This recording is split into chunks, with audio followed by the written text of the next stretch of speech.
This talk is titled Scaling Your Game from Concept to Soft Launch and Beyond. I've been working on many games from indie size to corporates. I've seen many successes, I've seen many failures. And in this short talk, we're going to cover a few insider tips and some pitfalls to avoid when scaling your game. Just a side note, this is a huge topic, and I only have about 20 minutes. So this will be very high level. I'm going to try and breeze through a lot of subjects. So if you want to dive into something, just come ask me afterwards. So a bit about me. As Tsachi mentioned, I've been a gamer since about I can remember myself. I've been doing marketing for 11 years, and I'm in the games industry for over 5 years now. These are some of the titles that I've worked on in the last couple of years. At the moment, I am a marketing and growth consultant. So, what is the problem of scaling? I decided not to put in like a fancy slide that shows how App Store discoverability is broken. You probably all know that. Getting testers to your game is hard. Scaling your game is hard, and especially when you don't have a lot of budget. So how can you still do this, and how can you still succeed? Let's dive in. Back in the day when I was doing SEO, we had a saying that content is king. In games, this should be design is king. Basically, your game will rise and fall on the design of your game. It doesn't matter how big your pockets are. It doesn't matter how good your IP is. If your game is not fun, it won't grow. So you need to get your design straight from the top. This means building an MVP and releasing it as fast as possible. The guys from Jelly Button did a great lecture on prototyping yesterday that if you didn't have a chance to catch up, you can watch their slides later. But basically, get an MVP out and test it on everyone you can. Not only on yourself, test it on your friends, test it on your family. Go out to random people in the street, people on the bus playing Clash Royale and say, hey, I have a cool game. Can you test this? Remember to ask the right questions. Try to figure out what people like, what they don't like, and why, so you can iterate and improve early on. And of course, every change that you make at this early stage, remember to test it as well. The most important thing is to get a rock-solid core loop. Once you have a core loop, it's time to ask yourself the big 3 W's. 1, who is my audience? What gamers would be interested in the game that I have to make? Number 2, where is my audience? On what platforms are they on? Where are they talking? Is it on iOS? Is it on Android? Is it on Steam? Can I find them on Facebook, on Reddit? And number 3, what other games are they playing? Who are my competitors? A good place to start figuring out the answers to these questions are Facebook groups. There's a lot of dedicated groups for gamers and for specific games as well. So for example, if you're trying to take on Clash of Clans, go and find Clash of Clans groups on Facebook and talk to people. Reddit is another great place because there's a ton of subreddits that are relevant for gamers, and of course Twitter. The next thing you need to remember is to observe your competition. Figure out what they're doing, how they position themselves, and try to see if there's any edge that you have on top of them. It can be your design, it can be your art, it can be pretty much anything. But try to find one strength that you have on top of your competition and play to your strength. At this point, it's time to start engaging your audience and recruit early testers. A couple of things to remember. Gamers like to be first. They like to talk about games, they like to share games that they play with their friends, and of course, they like rewards. So figure out your reward strategy early on. You don't have to spend money on this. It doesn't have to be something tangible. It can be anything from free in-game currency to a special unique blade up to a ribbon on the profile that says tester. These are a couple of services that I've used in the past, Betabound, Prelaunch.me, and the Game On project. All 3 are excellent services that have programs for indies that allow you to get testers for free or for a very, very small. At this point, you should have about 100 DAUs, at least. So now it's time to start measuring everything. You need to get your analytics in the game from day one. Don't think that it's okay to start without, because that's one of the most horrible mistakes you can make. Put your analytics on from day one, and once you got about 100 players in, start measuring. Remember that at this stage, don't focus on monetization, don't focus on virality, just focus on the top of the funnel. Start with your tutorial completion rate. Look at drops within the first session and figure out your second-day retention. Any major drop that you see in one of those 3 KPIs is a huge hole in your bucket. You need to fix those leaks fast. And of course, as I mentioned before, any major change that you do has to be tested internally before it's released. So, you want to start scaling your game, but you don't have a budget. Well, that's not really a problem. There's a bunch of tactics that you can employ that will help you scale without a big budget or without any budget. First, it's time to start investing in some growth features, things like shares and invites. Again, remember to incentivize your users if you want them to complete these offers. User swapping is another great facilitator of growth. If you're in a community of fellow indie developers, you can just do it manually. Ask your friends to send testers your way. You will send gamers their way. If not, you can use a service like Chartboost that allows you to swap users. Twitch is a big one, but that, of course, depends on the type of game you're making. If you believe that your game has any streaming potential, go to Twitch, stream it yourself, and incentivize your users to stream it as well to start gaining some additional following.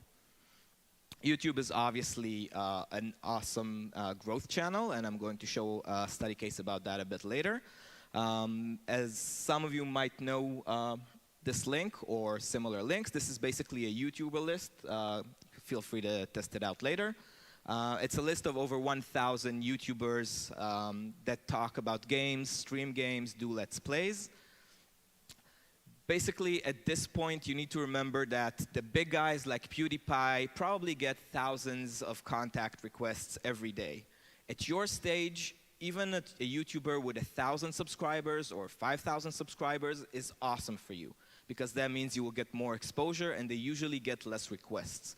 So it's easier to start off at the bottom of the list instead of at the top. Social media is, of course, another big source. This is the time to start doing some research. Go to Reddit and find indie subreddits where you can post about the game. Find a lot of Facebook groups that allow you to talk to other indie developers and ask them to test your game. And of course, Twitter, use hashtags like indie dev, game development, indie games, and these will get you a ton of traction for your game. And finally, simply ask. Gamers like to talk about the games that they're playing, and if the game is any good, they would like their friends to join them.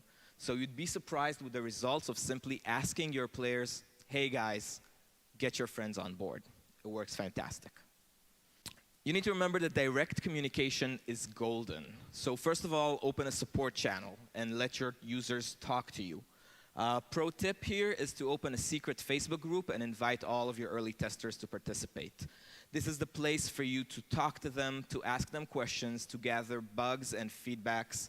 And the amount of responses that we usually get in products that I've worked on is fantastic. But you need to remember that you can't force your users to come to you. If your user base is mostly on Reddit, then you should focus on Reddit. If it's on Facebook, focus on Facebook, but be where your audience is. You need to listen, but don't listen too much. Remember that players want to feel like you're listening, and they love devs who talk to them. However, they sometimes tend to rant too much or to focus on things that are completely irrelevant. For example, you have an endless runner and suddenly they want an RPG mechanic in it. So not all feedback is good feedback, but in general, feedback is good. You need to talk to your players, say thank you for every single comment, reply to every feedback that you get, whether it's good or bad. And a really, really important thing, at this stage, Your testers are your additional QA team. So reward them for any major bug or hack that they find. Don't be mad that they broke your game. Be happy that you were able to find it now and not when you're at the App Store and trying to make money. Here's an example. This is from BattleDawn Earth Arena. In this example, we had a secret Facebook group. Actually, this example is from Skype.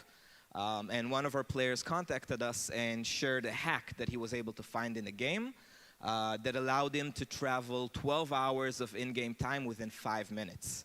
So thanks to this report, our developers were able to find the hole and plug it. And obviously, he got a nice reward for it. Another fantastic example from PlanetSide 2. So PlanetSide 2 is a free-to-play first-person shooter, which I love. And it's a free-to-play game, and I actually spent like $300 on it over the years. And I think this is one of the most amazing examples that I've seen of sharing with your community. Basically, what they did is they shared their product roadmap on their website, and they allowed players to upvote and downvote every single feature of the game. What happened is that within a year, the roadmap changed significantly. There were features that were slated for 15 months that were pushed back to 3 months, and vice versa. And that allowed them to actually focus on making a game that their players want.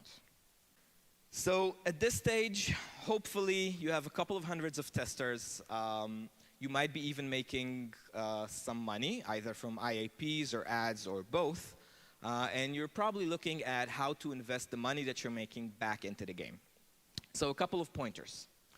First of all, don't bother with agencies. I know this is probably not going to get me a lot of love, but I've worked with a ton of agencies in the past, and a lot of them at this stage are just worthless for you. The margins that they would take are just too high, and it's better for you to educate yourself by trial and error and figuring out what really works for you. Don't be dependent on someone else. There's a ton of channels out there. There's a ton of ad networks out here. My recommendation is to focus on Facebook and Chartboost. Both of them are self-serve platforms, which means you're not dependent on everyone else. You can tweak your campaign so it works best for your needs. Facebook tends to be more expensive, but with a better quality of players. But don't discard Chartboost. Although the quality is lower, their price is significantly lower, and the quality gap is not so big. So it's a great channel for scaling. Obviously, if you can make an app trailer, that is the most fantastic advertising channel there is, and it will help you immensely with your App Store conversion, which we will touch in a second. And of course, analyze and track and analyze and track and analyze and track and analyze every single thing that you're doing. Don't waste more than $50 on something that's not working. It's not worth it. And a little pro tip here, if you're looking to scale quickly and you need testers or just growth, if it's a multiplayer game and you need audience, go for tier 3 traffic in Chartboost.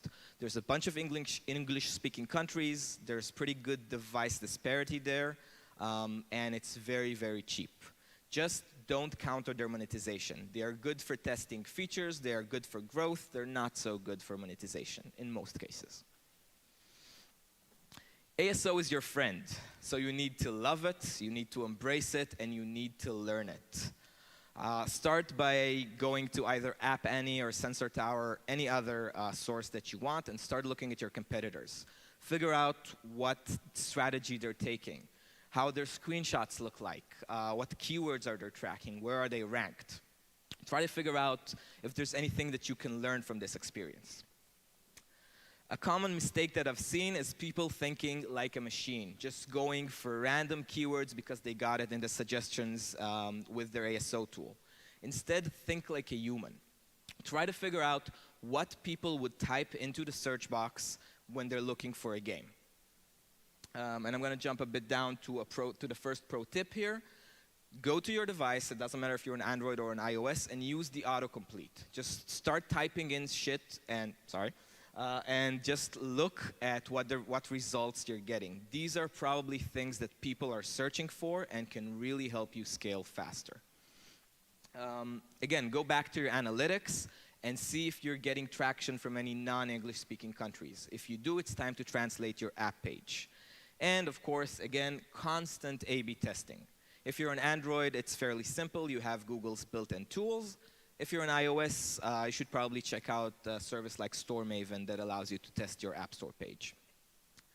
Another pro tip here that not a lot of people are aware of, on Android, you can actually use HTML formatting in your description.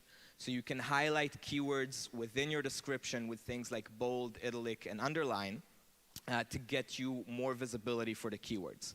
Just remember not to spam it because Google doesn't like it and then you get penalized. But typically if you use around 5 or 6 highlighted phrases with HTML, it will help you immensely and you can still go under the radar. This one is a bit more vague. There's not a formula for writing hype, but it can be a very, very, very valuable tactic. For example, when No Man's Sky was launched on Steam, there was actually a bump in sales for other space exploration games simply because of the immense hype that was created. So you need to figure out inside your niche as well as outside, for example, the US elections, if there's any way where you can tie in to something that's happening and ride the hype. A couple of examples for this. So some of you, the geek ones, have probably heard about the US and Japan robot fight that's due to happen this year. Both countries, so both teams, announced their fight more than 6 months ago. And Supermex, which is a robot fighting game, actually took advantage of that and created both mechs, the Japanese one and the US one. I'll let you figure out which one is which.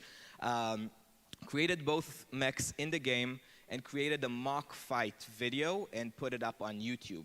And that helped them gain organic traction with people who like mechs but didn't know the game.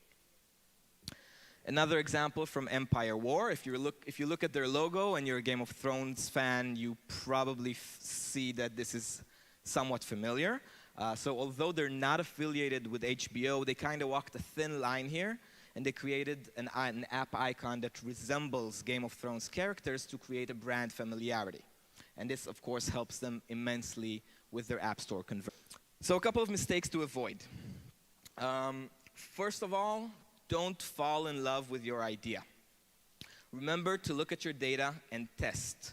And if it's not working, it's okay. You can iterate. And if it's not working again, you can iterate a third time, or maybe you can pivot. But if you're iterating and iterating and iterating and it just doesn't stick, drop the idea and move on. Don't get what poker players call pot committed into an idea that's just not proving itself useful. Next one that I've seen happen too much is spending too early. And this goes back to the analytics slide. If your initial metrics are not good, don't waste your money. If your tutorial completion rate is 20% and your second day retention is 5%, then you just basically have a bucket that has no bottom. And every amount of money that you pour in will just come right out. So don't waste money until your metrics are right. Again, not testing enough, and this is something that a lot of people fall with. They test initially, and then they just launch, and suddenly they're on the App Store, and they release this really cool feature in time for the holiday season, and suddenly they get a bunch of one-star reviews because they haven't tested it. And one-star reviews are your worst enemy. The ratio of 5 stars reviews that you need to cover for a single one-star review is incredible. You don't want to get there. And remember that players usually don't download games that have lower than 4 stars. Next is not listening to your audience. So again, in some cases, it might not be relevant because they might not be saying crucial things, but more often than not, your players know what they want and they know what they like. Directly talking to them can help you tremendously, and the amount of times that I've seen fantastic gameplay features coming from players was just over the roof. Next is a very painful one, copyrights and store policy. I actually worked on a title that was making around $20,000 a day and got pulled off the store because they failed to comply with the store policy. The game was off the store for about 2 weeks, and you can calculate how much that hurts in your pocket. So make sure you don't infringe any copyright, and make sure that you follow the store policies to the letter. You don't want to get pulled off the store. And finally, which kind of summarizes everything, is not looking at your data. Your data is there for a reason. You need to learn to read it. You need to learn to analyze it. And you need your data to be the first thing you consume every single morning with your morning coffee or tea. So a couple of case studies. Supermax, as I said, is a turn-based robot fighting game. It launched on Android in December 2015. In June this year, the game was covered by a YouTuber called Sundy. He has over 7 million subscribers, and he did 2 Let's Play videos on the game. The results, as you can see, Supermax gained over 50,000 organic downloads within a week, and a 6-figure revenue boost for that month. And although both numbers dwindled since, the baseline is still much higher than it was before. Another example of an earlier stage, Earth Arena is a real-time strategy game that was launched in open alpha on Android at the end of April this year. At the beginning of May, Tacticsoft, the developer, wanted to recruit more testers for the game. So we contacted freelaunch.me, and we ran a promotion with them. Basically, we built an app store page within prelaunch.me's app. And we offered free in-game rewards, free in-game currency for every tester. And within 3 days of launching the campaign, we were able to recruit over 1,000 testers, which for that stage was an incredible increase in the number of concurrent users. So this slide has a ton of data on it, so I'm going to just let you read it. But basically, let's recap the most important points. You don't need big pockets. You just need to think creatively. Get your design straight from the top. Figure out who your audience is and reach out to them in wherever outlet they are. Use the different beta testing tools that I've highlighted before and things like YouTubers to reach more growth. Open a direct communications channel with your users and talk to them and listen to almost everything they have to say. Spend your money slowly and be smart with it. Invest in proper ASO and try to follow creative trends and try to ride hype. And of course, avoid the common mistakes that we've shown before. So thank you very much for staying so late. I hope this has been helpful.